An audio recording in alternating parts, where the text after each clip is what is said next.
¿Qué tal? ¿Cómo están? Buenos días. Justamente una explicación que quería hacer es un poco cómo funciona el factor RT, ¿no? El factor que nos mide la cantidad de contagios en una unidad de tiempo, en un día, en un tiempo, para un evento de tipo pandemia, ¿no? Un evento que crece, como el que tenemos ahora en COVID, ¿no? Bueno, empezaremos un poco viendo la primera parte de esta curva. Bueno, sin antes no dejar de agradecer a la Gerencia Regional de Salud por disponibilizar los datos en redes sociales, en Facebook principalmente, de donde donde se han ido capturando, ¿no? Se han ido recolectando los datos, tenemos contagios por día, tenemos contagios totales, tenemos recuperados, fallecidos, las hospitalizaciones, en fin, ¿no? Son informaciones que sirven de mucho para poder ir viendo cómo se evoluciona nuestra pandemia. Ahora, este factor RT que nos mide, como dije hace un ratito, nos mide el grado de contagio de la pandemia a lo largo del tiempo. Entonces tiene vamos a decirlo así, tres situaciones, ¿no? Una situación que es cuando el factor está en el valor uno, así como estoy marcando en esa pelotita, que significa que una persona estaría contagiando a otra persona, ¿no? Puede estar en una situación superior, o sea, mayor que uno, lo que significa que una persona está contagiando a más de una persona, que ha ocurrido en estos tiempos, ¿no? Y también tiene el otro lado cuando está menor que uno. Una persona contagia a otra persona, pero de repente no contagia, ¿no? Digamos, pensémoslo en plural, ¿no? Pensemos en 20 o en 100 personas, no contagiarían a 100, contagiarían a menos de 100, ¿no? A 90, 80, en fin, ¿no? Así como un porcentaje, ¿no? Entonces, ¿qué significa eso? Esos tres situaciones significa que la pandemia está creciendo descontroladamente cuando está mayor que uno, que se está manteniendo en uno, o sea, no crece ni disminuye, pero sí carga, ¿no? O sea, puede estar cargando el sistema hospitalario y todo eso. Y cuando está menor que uno, significa que está decreciendo, ¿no? En el tiempo hay cada vez menos contagiados, menos, y tendería a extinguirse, ¿no? Tanto así que la teoría nos indica que si una pandemia está en un intervalo menor que uno durante mucho tiempo, como se disminuye, va a llegar una hora que se haga cero, no haya más contagiados. Y no significa que toda la gente, el 100% de la población se haya contagiado. O sea, no se llegó a lo que llamamos la inmunidad colectiva o inmunidad de rebaño. Podría, digamos, desaparecer la pandemia sin alcanzar la inmunidad de rebaño al 100%. Pero si estamos en uno o arriba de uno, la tendencia es a que todos se contagien, ¿no? Con toda la consecuencia que puede haber, ¿no? Fallecimientos, carga hospitalaria, en fin, todos los problemas que ya hemos visto. Ok, si observamos esta curva, voy a borrar un poquito lo que hice ahí, vemos que hemos tenido datos desde el mes de mayo. En realidad la Jerez ha estado disponibilizando desde marzo, pero desde mayo se ha visto un poco más regular, ¿no? O sea, había días que no teníamos datos. Entonces, de mayo en adelante sí ha sido diario, ¿no? Claro, los datos del inicio no son tan relevantes en este momento. ¿Por qué? Porque era el inicio de la pandemia. Tanto así que la curva también aparece con unos datos un poco extraños, ¿no? Esos datos extraños, que son toda esta zona de acá, si nosotros nos fijamos, están con números súper grandes, 2.13, ¿no? La flechita que está ahí, ¿no? Pero acá tenemos datos que están casi llegando a 3, ¿no? ¿Es por qué? Porque se está muestreando o sea, se está muestreando el inicio, ¿no? Y se ve que tiende a bajar mientras la actualización de los datos ya es más diaria, ¿no? Y llega un momento en el cual comienza ya a ponerse un poco más, digamos, estable, ¿no? Entonces, esta parte de aquí podemos llamarlo como un inicio de la muestra, ¿no? De la muestra. Okay. Esos datos, bueno, no significan mucho porque recién el estimador, llamémosle, está acomodándose. Pero después, ya cuando ya está acomodado, que es a partir de aquí, todo esto que estoy marcando hasta por acá aproximadamente, es una etapa donde observamos que los números están de 1.3, 1.31, 1.35 por ahí al inicio, más o menos manteniéndose en un valor aproximadamente estático, ¿no? 1.3 pongamos. ¿Qué significa 1.3? ¿Qué fecha es esta? Entre mayo y junio, ¿no? Estamos hablando del 20 de mayo, digamos, aproximadamente la tercera semana de mayo tal vez. Todas las terceras semanas de mayo, todo junio y parte de julio hasta por acá, ha sido una etapa en que han ido creciendo los contagios a un ritmo de 1.3, ¿no? Digamos, podemos pensar en como una progresión geométrica, ¿no? por 1.3, por 1.3, por 1, ponle 100. 100 por 1.3 es 130. 130 por 1.3 es 160, ¿no? Podemos seguir haciendo ese cálculo y es más o menos lo que se está observando acá, ¿no? Esta es una etapa de crecimiento, ¿no? Digamos la primera ola, ¿no? Crecimiento y bien marcado porque el número está alto, ¿no? Nuestra primera ola, ¿no? O miramos los contagios, era una cosa que subía así, ¿no? ¿Ok? Esa es la primera ola. Luego por acá vamos a poner nuevamente en rojo, que es nuestra parte un poco crítica. Todavía está creciendo, fíjese, no es que haya dejado de crecer, solo que creció un poco menos. Ahí es donde hemos llegado a la parte más crítica de nosotros, ¿no? ¿Por qué hubo ese bajón? Porque hubo una intervención, ¿no? Ahí se vio una bajadita, pero inmediatamente comenzó a subir de nuevo, ¿no? Es la parte cuando se intervino desde el MINSA, todo eso, y llegamos a la etapa donde se complicó todo, ¿no? Teníamos los hospitales colapsados, se aumentó camas, pudo darse un soporte para evitar el fallecimiento, pero comenzó a coincidir con la siguiente etapa, ¿no? Si vemos el mes de agosto prácticamente, vemos que comienza a decaer 1.07, acá está en 1.0, ya comenzó a querer irse debajo de 1.0, ¿no? 1.02 y acá comenzó a bajar 0.94. Acá inició el freno, digamos. Vamos a iniciar el descenso.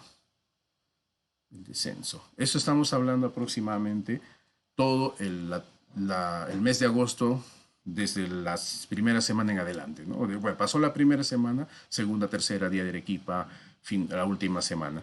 Y si nos fijamos por acá, que esto creo que es 29 de agosto, ese puntito que he marcado, es el punto donde empieza la curva a estar menor que 1 en forma ya constante, ¿no? Porque por acá tuvo un día que estuvo en 1, pero eso es por muestreo, ¿no? Porque se muestreó menos, salieron menos contagios y la curva inmediatamente reflejó eso, ¿no? Pero por acá ya comenzó a ser un poco más consistente, ¿no? Vemos que está bajando, ¿no? Está bajando. Acá vemos que baja y sigue bajando, ¿no? Ha llegado hasta más o menos esta fecha. Este es un descenso, ¿no? Descenso, digamos, sostenido. Es la época donde todo el mundo comenzó a estar feliz, ¿no? Realmente se vio que comenzó a desocuparse los hospitales todo el mes de septiembre, todo el mes de octubre inclusive, ¿no? La hospitalización decaía, muy bonito, estaba bajando, bajando. ¿Por qué? Pues estábamos en la parte del descenso. Si miramos esta curva de aquí, aquí estaba así, ¿no? Así más o menos. Ya estaba bajando, ¿no? Pero no ha bajado todo el tiempo. Si vemos, llegó hasta 0.79 por aquí, por mediados de octubre, ¿no? Por el 12, 13 de octubre debe ser. Y de ahí comenzó nuevamente a crecer un poquito. Ven que no está totalmente, si hubiera seguido bajando sería muy bueno, ¿no? Pero seguía, digamos, en descenso, ¿no? Pero ya comenzó a aumentar un poquito, ¿no? Digamos, esta es como que la zona donde estábamos en control, ¿no? Porque llegamos a 0.81 y a fines de diciembre estuvimos en 0.85. Aumentó un poquito, pero aún estábamos en la parte baja. Si lo vemos como curva, esto era algo así, ¿no? O sea, no es como esa verde que está decayendo, sino algo decaía, pero en menor ritmo. Pero ¿qué pasó? Si nosotros revisamos las curvas de hospitalización, más o menos ya desde diciembre, o sea, esto está extendiéndose hasta aquí, ¿no? En diciembre ya hubo un pequeño incremento, ¿no? Aunque se mantuvo por 0.86, pero más o menos por aquí, por el 0.6 de diciembre, ya comenzó a aumentar las hospitalizaciones. Entonces significa que hay más contagios. No se notaba, ¿por qué? Porque estábamos con esta curva así, ¿no? Abajo, pero la hospitalización comenzó a aumentar. Eso sí se reflejó inmediatamente. Si uno revisa más o menos por estas fines de noviembre, por aquí, voy a cambiar de color, por aquí, tuvimos el mínimo de hospitalizaciones, aproximadamente 189 camas ocupadas, ¿no es cierto? Teníamos 189 camas ocupadas, de las camas normales, no las UCI. Las UCI eran, no tengo el número clarito ahorita, pero estaban alrededor de 40 UCI ocupado. O sea, estamos en la parte más baja de nuestra pandemia, pero todavía en pandemia, y la ocupación hospitalar estaba todavía ahí, ¿no? No es que se fue a cero. Si nosotros regresamos a esta época de aquí, ahí la hospitalización está muy baja, ¿no? O sea, revisamos 80 camas, 10 UCI, algo así, ¿no? Acá no, acá estamos con 40 UCI y con 189 camas. O sea, había enfermos todavía, solo que eran menos y todavía los UCI que toman más tiempo en salir, entonces por eso se veía 40. Y a partir de este 6 de diciembre, inclusive desde esa fecha, este es más o menos el 26 de noviembre, creo. Entonces teníamos 189. Por aquí, por el 6 de diciembre, empezó a verse que subía. Entonces, desde el 26 de noviembre hasta el 6 de diciembre estuvo 189, 190, bajaba, subía, pero ya no seguía bajando, sino estaba medio oscilando. Pero de aquí, desde el 6 de diciembre hasta el día de hoy, empezó a subir la hospitalización. O sea, acá tenemos 189, vemos, hoy día tenemos 450, si no me equivoco, es cosa de ver el número. Estamos hablando de más del doble. En UCI estamos en 85, es un número grande, de 40 a 85 se duplicó, ¿no? O sea, hay mucha más gente que está enferma y claro, los contagios también se han ido reflejando nuevamente en aumento. Fíjense qué pasó en diciembre, 0,91, se mantuvo 0,91, 0,92, 0,94 y en enero ya terminó, vino Navidad, vino Año Nuevo y desde el día acá, desde el día 6 de enero, ya el número de contagios, la tasa RT, perdón, se subió, se pasó de 1 nuevamente, ¿no? Entonces, y ahora estamos en 1,05, ¿no? Estamos en una etapa de ascenso nuevamente, ¿no? Ascenso en contagios, lo que ya le llaman la segunda ola, ¿no? Ahora, el problema que tenemos, que ahora sí, eso sí es algo así, sí tenemos que ser muy conscientes, es lo siguiente. Cuando empezó la primera ola acá, en esta época de aquí, empezó de cero. Empezó con 0 camas, con 0 fallecidos, con 0 enfermos, ¿no? Acá estamos empezando con un número de enfermos. Acá el número de enfermos era alrededor de, si no me, ¿cuánto era el activos? Estamos ahorita como 5.000. Hemos estado menos de 3.000. Hemos llegado a tener menos de 3.000 activos, ¿no? Tanto hospitalizados como gente que fue detectada positiva y estaba guardando cuarentena. Ahorita estamos acá en 5.000, ¿no? Y hospitalizados obviamente han sumado más. Teníamos acá 229 hospitalizados, ahora tenemos 535, ¿no? El número es aproximado, es cuestión de ver los números, sumar y ver cuánto sale, ¿no? Pero tenemos un número grande. En la época más crítica, por acá, por agosto, septiembre, aquí hemos llegado a tener 720, si no me equivoco, es cuestión de revisar, ¿no?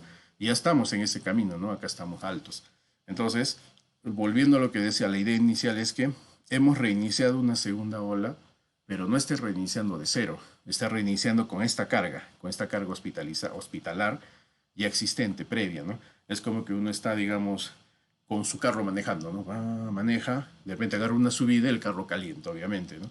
Entonces de repente llega esa subida, ya calentó, casi se malogra, y volvió a una zona plana, pero sigue andando, el carro no se ha enfriado, no está cero como apagado, ¿no? Está tibiecito, ¿no? ¿Por qué? Porque todavía está funcionando. Es lo que está pasando aquí. Nuevamente otra subida, ese carro rápidamente va a calentar, ¿no? Calentamiento significa para nosotros esa carga hospitalar, ¿no? Enfriamiento sería que se descargue, pero hay que recordar que no se ha descargado del todo, a lo mucho se ha descargado hasta la mitad, ¿no?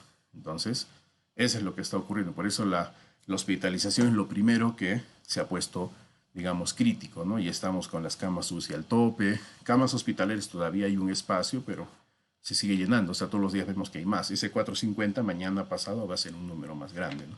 Entonces, lo que queda es que realmente mantengamos el control, ¿no? Nosotros como personas, agarrar y cuidar, poner nuestra mascarilla, guardar la distancia. Ahora tenemos otra variable que me olvidé de mencionar.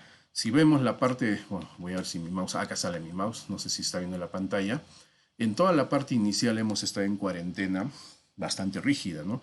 Sin comercio, sin viajes, diversas cosas cortadas, no había un cinema, solo había servicios esenciales, ¿no? Domingos bloqueados, ¿no? Ahora estamos en una situación diferente, ahora estamos caminando más libre, hay más comercio, los que trabajan están yendo a trabajar, ¿no? Con el cuidado respectivo, pero hay más movilidad.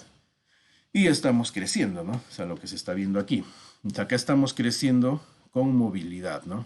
Llamémosle movilidad moderada, ¿no? Pero en esta época estamos con movilidad restringida. En esa época anterior estaba totalmente restringida, entonces la situación es diferente. También hay otra situación diferente, estamos partiendo con una cero prevalencia más grande que en mayo, que en abril. En esa época la cero prevalencia era 5% tal vez, ¿no? Ahora estamos no tenemos el número exacto para Arequipa. Hay lugares en Lima donde se tiene 50%, lugares más populares donde la gente sigue saliendo. Entonces se estima que aquí en Arequipa, en lugares, en regiones, en distritos, donde no pararon digamos, porque la gente tenía que salir a vender, a trabajar, la seroprevalencia se espera que sea un poco más alta, ¿no? Y en los lugares donde sí hubo esos cuidados, la gente sí pudo hacer trabajo desde casa, guardar su cuarentena, esa seroprevalencia está más baja, 15, 20%, quién sabe, ¿no? En los lugares más donde no pudieron parar por cuestiones socioeconómicas, está más alta, ¿no? El número exacto no lo tenemos, hay estudios por ahí en Cusco, hay estudios en la selva, hay estudios en Lima, el estudio del MINSA de Arequipa no tengo el número al momento, pero se estima que esté en zonas donde no paró, encima del 40%, en zonas donde sí paró, por debajo del 20%, ¿no? Entonces, eso de cualquier forma también ayuda un poco a que esa subida no sea tan empinada como se vio en la primera vez, ¿no? O sea, por eso estamos todavía medio frenados. Nos está ayudando la cero prevalencia, aquellos que ya se enfermaron, pero los que no se enfermaron sí están contagiándose. Ahora también hay otra situación, las cepas, las variantes, que hay sospechas de que algunas de ellas puedan recontagiar, ¿no? Como ocurre con una gripe, por ejemplo. Lleva una nueva cepa de la gripe, alguien ya le dio gripe muchas veces, igual se va a recontagiar, ¿no? Entonces, ese es un poco, hay que tener varias variables en cuenta. Estamos en un crecimiento, la salida es tratar de mantenerla, respetar de una forma más estricta las medidas que tenemos a la mano como ciudadanos. Las que tenemos a la mano, ¿qué es? Mascarilla, lavado de manos, distancia entre personas, distancia social, ¿no? Y evitar aglomerarse, ¿no? A la hora de, si tengo que ir a un lugar donde hay gente, ser bastante cuidadoso, ¿no? Eso va a disminuir la probabilidad de contagios y si lo vemos a nivel de una población va a disminuir ese crecimiento grandote que tenemos, ¿no? Que se está volviendo crítico porque la capacidad hospitalaria no está abasteciendo, ya no es suficiente. Bueno, es eso, gracias.